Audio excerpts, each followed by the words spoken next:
नवनवीन कीर्तन सोहळ्याचा आनंद घ्या आणि सबस्क्राईब कराच भक्तिरंग. परमात्म्याने जे काही आयुष्य दिलंय, जे काही दिलंय ना, ते इमानदारीनं नीतीनं जगलं पाहिजे. हा जन्म एकदाच आहे, पुन्हा नाही. एकदाच जन्म आहे, एकदाच मरण आहे. मग तुमची माझी आज भेट झाली, उद्या याच्यातले किती भेटतील शंका आहे.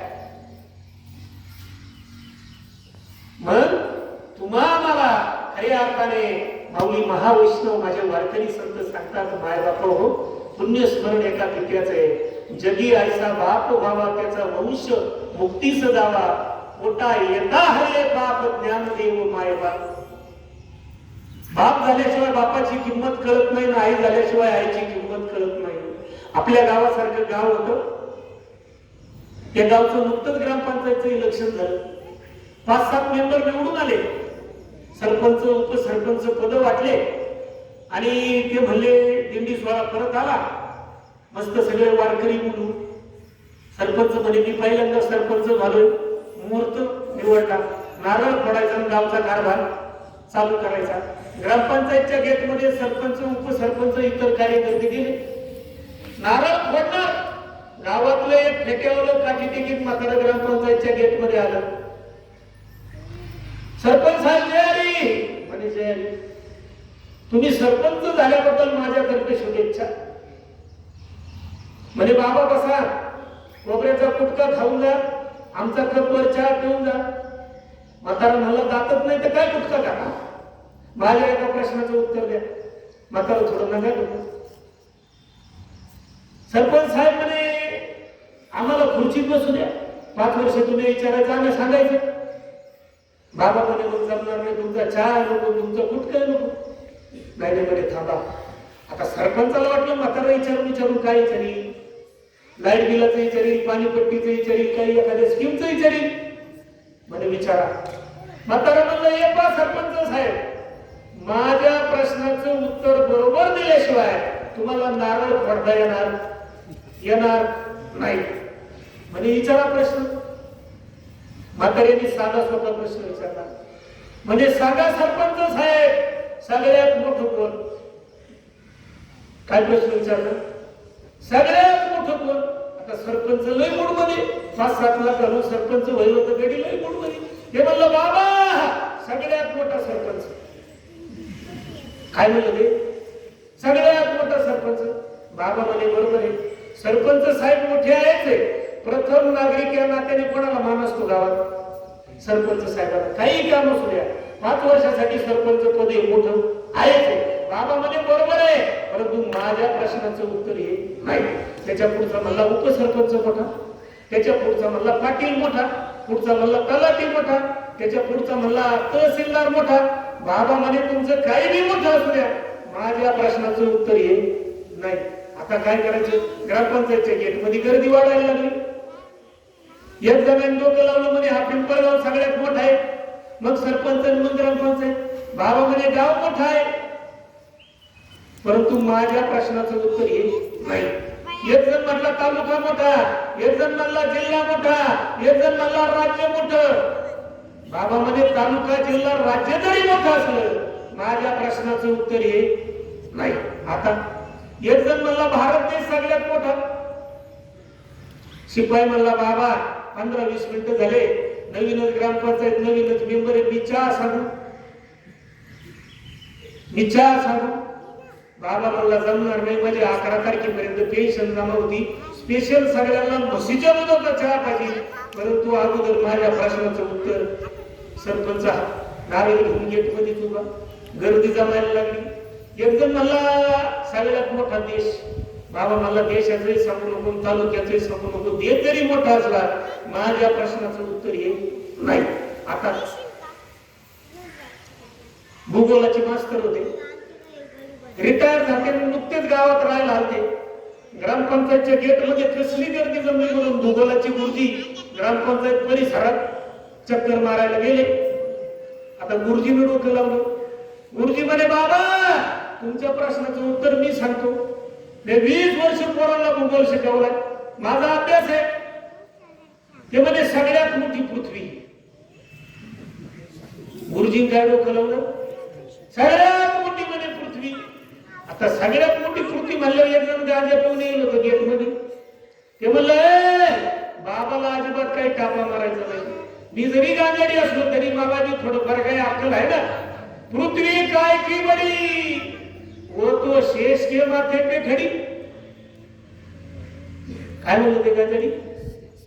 मग सगळ्यात मोठा कोण कोण शेष. आता शेष मोठा म्हणल्यावर शंकराच्या भक्ताला लागला. ते म्हणलं ओम नमः शिवाय.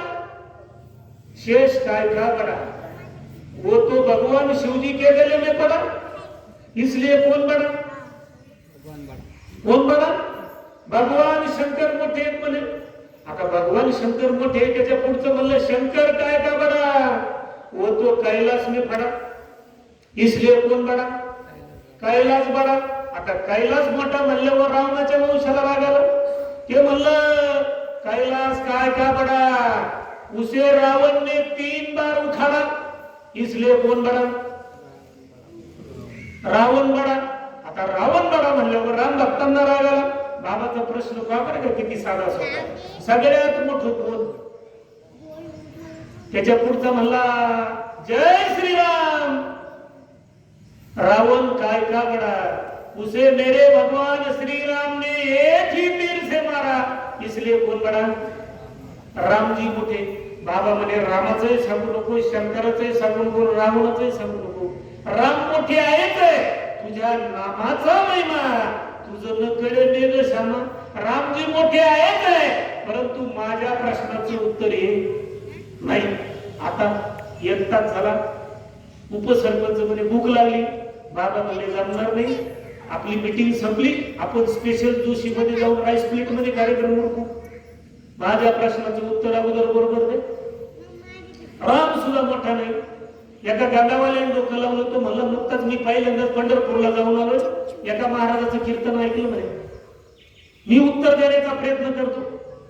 रामजी काय के बडे रामजी काय के बडे वो तो संत वशिष्ठ जी के चरणों में पड़े इसलिए कौन बड़ा. संत मोठे संतांनी देव दाखवला. संत चरण रज लागता सहज वासनेचे दिदा मग राम नामे उपजी आवडी. मग जगामध्ये सगळ्यात मोठं कोण असेल संत. बाबा म्हणे संतांचंही सांगू नको आणि पंतांचंही सांगू नको. म्हातारं नंगट होतं. आता सरपंच मध्ये दुपारीच राजीनामा द्यावा लागतो का. नंगट माणसं भेटले अवघड का. संत काय के बडे. मग एका माळकरीने डोकं लावलं. आमचे बोंबले बाबा म्हणले मी अनेक रामकथा ऐकले. काशीला गेलोय रामायण ऐकले महाभारत ऐकले अनेक बाबा लोकांचे प्रवचन कीर्तन ऐकले. बाबा तुमच्या प्रश्नाचं 1001% उत्तर माझ्याकडे. रामही मोठे नाही शंकरही मोठे नाही संत सुद्धा मोठे नाही. संत काय के बडे संत काय के बडे. अरे संत तू अपने माँ बाप के पेट से पड़े इसलिए कौन बड़ा. धन्य माता पिता तयाची धन्य माता पिता तयाची आपुलिया हिता जो असे जागता. धन्य माता पिता तयाची धन्य माता पिता तयाची. जगातलं सगळ्यात श्रेष्ठ पहिलं दान आई आणि वडील. म्हणून तुमच्या सगळ्यांना विनंती माय बापू ज्याच्या का आई वडील आहे ना त्याला कोणत्याच तीर्थात जायची गरज नाही. त्याला पुढे दानही करायची गरज नाही आणि मा सारख्या बुवाच्या नादी लागून दिंडीत यायची गरज नाही. माय बाप ज्याच्या पाशी त्याने न जावे. मुळात पंढरीचा पांडुरंग कोणासाठी आला. भक्त पुंडलिकाने वाळवंटात निष्काम सेवा केली. ज्या सुखाकारणे देव लढावला. काय बोलायचंय मला. चारी धामला जाऊ नका दिंड्याला जाऊ नका पुढे जाऊ नका गरीबीत मारा. चारी धामला जातो घरात म्हाताऱ्याला भाकर नाही. म्हातारीला चहा नाही चालला बोलत काशीला काला जातो मारायला. अरे माय बाप ज्याच्या पाशी तीच सगळ्यात मोठी काशी आहे. आपल्या आचरणाने आपल्या आईच्या बापाच्या डोळ्यात पाणी नाही येऊ देणं याची विष्णूची महापूजा अनुभव नाही तुझा. म्हणून कोणत्याही तीर्थाला जाणे अगोदर जा, तुम्हाला वेळ असेल, तुमच्याकडे सगळं काम असेल, आई वडिलांचा कृपा आशीर्वाद असेल तरच तुम्ही तीर्थाला जा. म्हणून जगामधलं सगळ्यात श्रेष्ठ पहिलं धाम आहे आई वडिलांची सेवा. 12वीला गेलं, हळूहळू पोरगं मोठं झालं, मोठं उद्योगपती पोरगं झालं, लाखो करोडो अरबो रुपयाचा बिझनेस व्यवसाय करू लागला. मोठमोठाले उद्योगपती, मोठमोठाले लोक घरी यायचे आणि ती आई त्या उद्योगपती मित्रांना आपल्या लाडक्या जीवाला म्हणायची, हे बघ बाळ्या, हे बघ पप्या, तू केवढाही जरी उद्योगपती झाला ना, तू आईच्या दुधाची किंमत आणि बापाच्या कष्टाचं ऋण कधीही फेडू शकत नाही. त्याचंही लग्न झालं, त्यालाही 2-3 पोरं झाले. एक दिवस त्याचे मित्र आले, 4-5 वर्षाचे त्याची मुलं, आणि आई तू मै पोरांमध्ये झालं होतं राहतात माय पित्यामध्ये. आई म्हटली, हे बघ बाळ्या, तुझा तो उद्योगपतीचा पोरा माझ्या समोर दाखवू नको. तू केवढाही मोठा झाला ना, आईच्या दुधाची किंमत आणि बापाच्या कष्टाचं ऋण कधी फेडू शकत नाही. पोराला इतका राग आला, सगळे मित्र त्याने जाऊन दिले. त्याची बायकोही बाहेर गेली, फक्त माई लेक दोघच घरात होते. त्याचं डोकं सारखलं. तो म्हणला, आई, मी आज 35 वर्षाचा झालोय. तू लहानपणापासून मला म्हणत आली आईच्या दुधाची किंमत, बापाच्या कष्टाचं ऋण. तुला काही कळतं का? माझे पोरांना आता कळायला लागलं, त्यांच्या देखता तू मला फडाफडा बोलते. हे बघ आई, आता मला हे सहन होत नाही. पोराला राग आला. ते तावतावाने कपाटामध्ये गेलो, 2-4 बँकांचे चेकबुक आणले. आई पुढे आपटले, पेन काढला. आई म्हणे, हा पेन आता तर तुला जेवढा आकडा लागता येईल हे तेवढे सगळे चेकबुकांवर आकडा टाक. मला तुझ्या दुधाची किंमत चुकती करायची आणि बापाच्या कष्टाचं ऋण मला चुकत करायचंय. तुला जेवढा आकडा लागता येईल तेवढा आकडा चेकबुक टाक. आईनं डोक्यालाच हात लावला. आई म्हणली, जाऊ दे ना रे बाळा, नाही मला तुझे पैसे चुकते करायचे. आई म्हणे, आईच्या दुधाची किंमत कुणी पैशात करतं का? संपत्तीत करतं का? अरे देवाला चुकता करताना आला तू कोण?